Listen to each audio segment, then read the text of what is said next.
ఓం శ్రీ గురుభ్యో నమః. ఓం గం గణపతయే నమః. వాగర్ధావివ సంపృక్తో వాగర్ధ ప్రతిపత్తయే జగతః పితరో వందే పార్వతీ పరమేశ్వరో. ఉమామహేశ్వరాభ్యాం నమః. ఆదిత్యాయ చ సోమాయ మంగళాయ బుధాయ చ గురుశుక్రశనేభ్యశ్చ రాహవే కేతవే నమః. సూర్యాది నవగ్రహ దేవతాయే నమః. వీక్షిస్తున్నటువంటి ప్రేక్షకులందరికీ కూడా మీనరాశిలోకి ఈ మార్చి 14వ తేదీ నుండి కూడా సూర్యభగవానుడు తన యొక్క సంచారాన్ని పూర్వభద్ర నక్షత్రము, ఉత్తరాభద్ర నక్షత్రము, రేవతి నక్షత్రంలో సంచారాన్ని కావిస్తూ, అలాగే మార్చి 11వ తేదీ నుండి కూడా మిథున రాశిలో వక్రగతిలో ఉన్నటువంటి గురు మహానుభావుడు రుజుమార్గంలో ప్రయాణం చేస్తూ అత్యంత బలవంతుడై తన యొక్క దృష్టి బలము చేత ఎన్నో రాసుల వాళ్ళకి శుభాలని చేకూరుస్తూ, అలాగే బుధగ్రహము ఈ యొక్క మార్చి నెలలో మరియు ఏప్రిల్ నెల వరకు కూడా మరి ఆయన కుంభరాశిలో రాహువుతో తన యొక్క సంచారాన్ని గడుపుతూ, శుక్ర భగవానుడు మార్చి 2 నుంచి ఏప్రిల్ 1 వరకు కూడా దాదాపుగా మనకి ఈ యొక్క మీనరాశి అయినటువంటి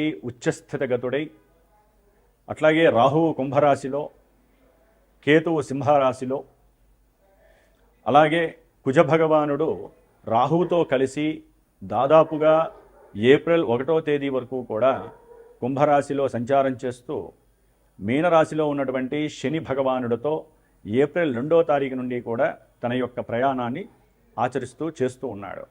ముఖ్యంగా ఈ యొక్క సూర్యుడు మీనరాశిలో ప్రవేశించే సమయాన్ని మనము మీన సంక్రమణము అంటారు. ఇది మార్చి 14 నుంచి ఏప్రిల్ 15వ తేదీ వరకు కూడా ఈ సూర్య భగవానుడు మీనరాశిలో సంచరిస్తూ, మిగతా గ్రహాలన్నీ కూడా ఈ విధంగా సంచరిస్తూ, చంద్రుడు 2.5 రోజులకి ఒక్కొక్క రాశిని సంచరిస్తూ మేషాది మీనరాశి పర్యంతము ఏ రాశుల వారికి, అట్లాగే అశ్విన్యాది రేవతి నక్షత్ర పర్యంతం ఏ నక్షత్రాల వారికి, అట్లాగే ఒక్కొక్క రాశిలో కూడా నామాక్షరాలు కలిగినటువంటి వారందరికీ కూడా ఈ యొక్క గ్రహాల యొక్క స్థితిగతులు ఏ విధంగా వారిని పరిపాలిస్తూ, కొంతమంది రాశుల వారికి శుభాలని, కొంతమంది రాశుల వారికి ఇబ్బందుల్ని కలుగజేస్తూ ఉంటాయో తెలుసుకుంటూ, మరి మేషరాశి పర్యంతము మీనరాశి వారికి ఈ మార్చి 14వ తేదీ నుండి ఏప్రిల్ 15వ తేదీ వరకు ఏ విధమైనటువంటి గ్రహ స్థితిగతులు కల్పింపజేస్తూ ఉంటాయో తెలుసుకుందాం.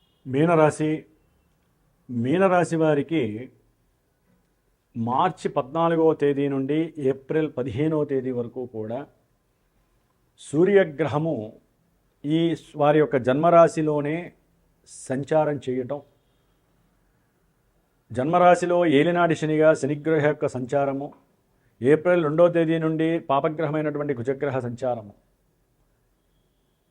ఇవి ఆరోగ్యం మీద మోస్ట్ ఎఫెక్టివ్గా పనిచేస్తూ, వీరు చేసేటటువంటి వృత్తిలో ఉద్యోగంలో కూడా ఎన్నో అగచాట్లు, ఎన్నో ఇబ్బందికరమైనటువంటి అవమానాలు పడుతూ, అనుమానాస్పదమైనటువంటి పరిస్థితులను కూడా వీరు అనుభవించే పరిస్థితి. ముఖ్యంగా ఆర్థికంగా నష్టము వాటిల్లుత, అలాగే పెట్టినటువంటి పెట్టుబడుల లాభాల విషయంలో అధికమైనటువంటి లాభాలు లేక బాధపడుట, వీరు చేసే వ్యాపారంలో విక్రయాదులు లేక మానసిక సంక్షోభము, చేసినటువంటి అప్పులు ఏ విధంగా తీర్చాలనేటటువంటి ఆలోచనల్లో తనాములకు అవుతాయి. కుటుంబం మీద బాధ్యత లేని వ్యక్తిగా ముద్రపడి కుటుంబానికే దూరం అయ్యే పరిస్థితులు కనిపిస్తున్నాయి మీనరాశి వారికి. ఆరోగ్యాన్ని జాగ్రత్తగా కాపాడుకోవాలి. అట్లాగే కోపము, ఆవేశము ఇవి పెరిగి రక్త ప్రసరణ వ్యవస్థలో ఎన్నో సమస్యలు కలుగుతాయి. హార్ట్కి సంబంధించినటువంటి, హిమోగ్లోబిన్కి సంబంధించినటువంటి సమస్యలు హాస్పిటల్కి తీసుకెళ్లే పరిస్థితులు, దాని ద్వారా మీకు ఉన్నటువంటి కొన్ని ఆస్తులని, స్థిరాస్తులు కావచ్చు, స్థిరాస్తులు కావచ్చు, తండ్రి గారి పరంగా కావచ్చు, లేదా మీరు చేసే ఉద్యోగంలో మీరు దాచుకున్న సొమ్ముని కావచ్చు వాడేసుకునే పరిస్థితి కలుగుతోందని చెప్పుకోవచ్చు ఈ యొక్క మీనరాశి వారికి. ఎందుకంటే రాశిలో ఉన్నటువంటి పాపగ్రహాల యొక్క సమ్మేళనము, రాశికి 12వ స్థానంలో ఉన్నటువంటి రాహుగ్రహ బుధగ్రహ సమ్మేళనము అంత మంచిది కాదు.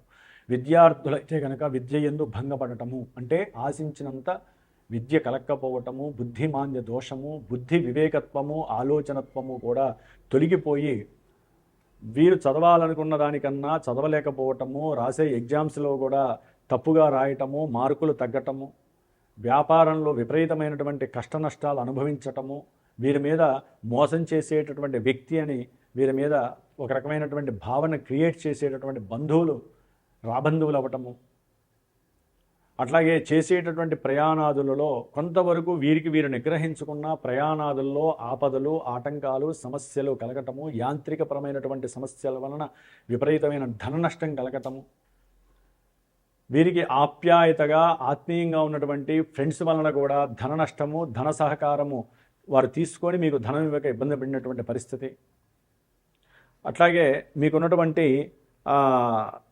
శరీరంలో ఎప్పటికప్పుడు మనకి రోగ నిరోధక శక్తి అనేటటువంటిది డెవలప్ అవుతూ ఉంటుంది. ఆ వ్యవస్థలో సమస్యలు రావటము, ఉదర సంబంధిత, నేత్ర సంబంధిత, అట్లాగే శిరో సంబంధిత అనారోగ్య సమస్యల వలన కొంత ధనాన్ని వెచ్చించి ఆపరేషన్స్ చేయించుకునే పరిస్థితులు కొంతమందికి జన్మజాతకంలో, అంటే జన్మజాతకంలో ఎక్కడైనా దశలు అంతర్దశలు కనుక ఈ గ్రహాలతో లింక్ అయి ఉండి అవి ఇబ్బందులను కలుగజేస్తే ఆర్థికంగా ఆకస్మిక నష్టము కలుగుతుంది. కుటుంబంలో దూరమయ్యే పరిస్థితులు, కుటుంబానికి మాట వలన కూడా ఉద్యోగంలో మీకు ఎదురుదెబ్బ కలగటము, రాజకీయ నాయకులకి ప్రాణం మీద ఒత్తిడి కలగటము, కొంతమందికి ప్రాణాలు కూడా హరించుకోపోవటము, ఏలినాడి శని ప్రభావం వలన ఒక్కోసారి వీరి కళ్ళ ముందు చూస్తున్న బిచ్చెత్తుకునేవాడు కూడా వృద్ధిలోకి రాస్తారు. వీళ్ళు వ్యాపారంలో కుంగబడిపోయి ఉన్న ఆస్తులన్నీ అమ్ముకొని లేని వాళ్ళుగా అయిపోవటము, ఇవన్నీ జన్మజాతకం తెలియజేస్తుందండి. మనం పుట్టిన సమయము, మనం పుట్టిన తేదీ చాలా గొప్పవి. అవి మాత్రమే గోచారాన్ని నడిపిస్తూ ఉంటాయి. ఒక చిన్న పిల్లవాడిని తండ్రి కానీ తల్లి కానీ పట్టుకొని ఎట్లయితే నడిపిస్తారో మన జాతకంలో ఉన్నటువంటి లగ్న బలము ఇప్పుడు గోచారంలో గ్రహాలని నడిపిస్తూ ఉంటాయి.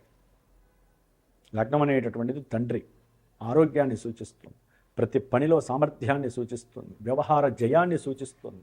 అది తెలుసుకోకుండా మన యొక్క మానసిక చర్యలని, ప్రతిచర్యలని మనం చూసుకుంటున్నాము గోచార రూల్స్ ప్రకారం. మరి గోచార రూల్స్ ప్రకారం చాలా కఠినత్వంగా ఉంది మీనరాశి వారికి. మరి మీనరాశి వారందరికీ అట్లా ఉండదే. ఎందుకంటే జాతకంలో మహర్దశలు, యోగాలు జరుగుతూ ఉండి అవి దశలు అంతర్దశలుగా ఉంటే బ్రహ్మాండంగా ఉంటుంది. వాళ్ళందరికీ కూడా అనుకున్న ప్రతి పని సాగిపోతూ ఉంటుంది. విద్యార్థులకు విద్య యందు మార్చి 11 నుంచి ఒక ఉన్నతమైనటువంటి స్వయం కృషి లాభపరంగా క్రియేట్ అవుతూ ఉంటుంది. ఏ చదువునైనా సరే అలా అనర్గళంగా చదవాలనే ఒక ఇష్టపూర్తం, అవతల వాడిని డైరెక్ట్గా డీల్ చేసే పరిస్థితి వస్తుంది విద్యార్థులకి. ఉన్నత విద్యాభ్యాసం చేయడానికి మంచి సంకల్ప బలాన్ని ఎంచుకుంటారు. 6వ స్థానంలో కేతువు కొంతవరకు చేసే కర్మల యందు, వృత్తి ఉద్యోగాల యందు మానవతా దృక్పథంతో సేవలను అందిస్తూ వీరికన్నా పైన పనిచేసేటటువంటి వ్యక్తుల దగ్గర కాస్త అవమానపడ్డా, వీరికన్నా కింద ఉన్న వాళ్ళ వలన మోసపడ్డా, కుటుంబంలో లేదా తండ్రి ద్వారా కావచ్చు, అన్నదమ్ముల ద్వారా కానీ ఆర్థికంగా నష్టమైన ఈ కేతు అనేటటువంటి వాడు, మీరు గనక గణపతి ప్రార్థన చేసుకోండి. ఆ కేతువు వలన మిగతా ఎన్ని సమస్యలున్నా మిమ్మల్ని మీరు రక్షించుకోగలిగే స్వయం శక్తి సామర్థ్యత కేతు ఇస్తూ ఉంటాడు, కుజవత్ కేతు. కాబట్టి ఏదైనా మీకు వివాహం కాని వాళ్ళు కానివ్వండి, సంతానం లేని వాళ్ళు ఎన్నిసార్లు ప్రయత్నం చేస్తున్నా అనుకున్న కార్యాలు ముందుకు వెళ్ళకపోయినా జన్మజాతకంలో మనకి పునర్భూ దోషాలు, కుజ దోషాలు, సర్పదోషాలు ఇప్పుడు బాగా జరుగుతున్నాయి మీనరాశి వాళ్ళకి కూడా. కాబట్టి వీటి గురించి ఏదైనా జాతకరీత్యా సంప్రదించదలుచుకుంటే మా పీఠానికి ఫోన్ చేసి మీ యొక్క డేట్ ఆఫ్ బర్త్ల ప్రకారము మీ జాతకం ఎలా ఉందో తెలుసుకోండి. మీకు కావాల్సిన ఈవెంట్స్ ఎప్పుడు జరుగుతాయి అనేది కూడా మనకి జాతకంలో గ్రహాలు పైనుంచి మనకి ఒక టార్చ్ లైట్ అయితే చూపిస్తూ ఉంటాయి వాటి యొక్క కిరణాల ద్వారా. మాలాంటి గురువులు మరి తెల్లారు లేస్తే వాటి మీదే రీసెర్చ్ చేస్తూ ఉంటాం కాబట్టి ఉన్నంతలో వాటి గురించి మీకు చెప్పి ఆ పరిహారాలు ఏమన్నా ఉంటే మీ చేత చేయించటం మా బాధ్యత. ముఖ్యంగా వీరికి కుజ, రాహు, కేతు, శనిగ్రహాల యొక్క ప్రతికూలతలు ఎక్కువగా ఉన్నాయి. దానికి తోడు ఇప్పుడు రవి, గురుడు బాలేదు, శుక్రుడు ఆయన కాస్త ద్వితీయంలోకి వస్తాడు. ఈ నాయకం తర్వాత మీనరాశి వారికి కొంత ఆర్థికంగా లాభం కలగడానికి ఏదైనా బండ్లు కానీ వాహనాల ద్వారా కానీ లేదా గృహపరంగా కానీ కొంత లాభం కలగడానికి అవకాశం ఉంటుంది. ఏదేమైనప్పటికీ రావాల్సిన బాకీలు వస్తాయి. ఈ యొక్క దోషాలు పోగొట్టుకోవడానికి ఏలినాటి శని దోషాలు కానీ, సర్పదోషాలు కానీ, లేకపోతే కుజశనుల యొక్క దోషాలు మార్చి 2వ తేదీ నుండి మే 10వ తేదీ వరకు మా యొక్క పీఠంలో విశేషంగా అందరికీ అనుకూలంగా ఉండాలనే ఉద్దేశంతో ఆర్థికమైనటువంటి భారము ఎక్కువ లేకుండా వారికి ఉన్నటువంటి సమస్యను చెప్పి మరి ఆ గ్రహాలకి శాంతి చేస్తూ జపశాంతులు, అట్లాగే మార్చి 18వ తేదీ అమావాస్య రోజున సుబ్రహ్మణ్య పాశుపత రుద్రహోమము, ఏప్రిల్ 17వ తేదీన హనుమత్ పాశుపత రుద్రహోమము, ఇంకా వాటితో పాటుగా మహాగణపతి, లక్ష్మీ గణపతి, దుర్గాదేవి, నవగ్రహ నక్షత్ర హోమాలు, మృత్యుంజయ హోమాలు ఇవన్నీ కూడా విశేషముగా ఆ రోజున చేయిస్తూ సర్వే జనా సుఖినో భవంతు అనేటటువంటి నానుడితో అందరూ బాగుండాలి, అందరిలో మనం కూడా ఉన్నాం కాబట్టి మనం కూడా బాగుండాలనే ఉద్దేశంతో పీఠంలో నేను ప్రత్యేకించి నా శిష్య బృందంతో చక్కగా చేస్తున్నటువంటి కార్యక్రమాల్లో ఎవరైనా సరే పాల్గొనాలి అనుకుంటే సంప్రదించండి. మీ అందరూ కూడా శనిగ్రహ దోషాల నుంచి నివృత్తి జరిగి మీనరాశి వారికి శుభప్రదం కలగాలని ఆశీర్వదిస్తూ ఓం శ్రీమాత్రే నమః.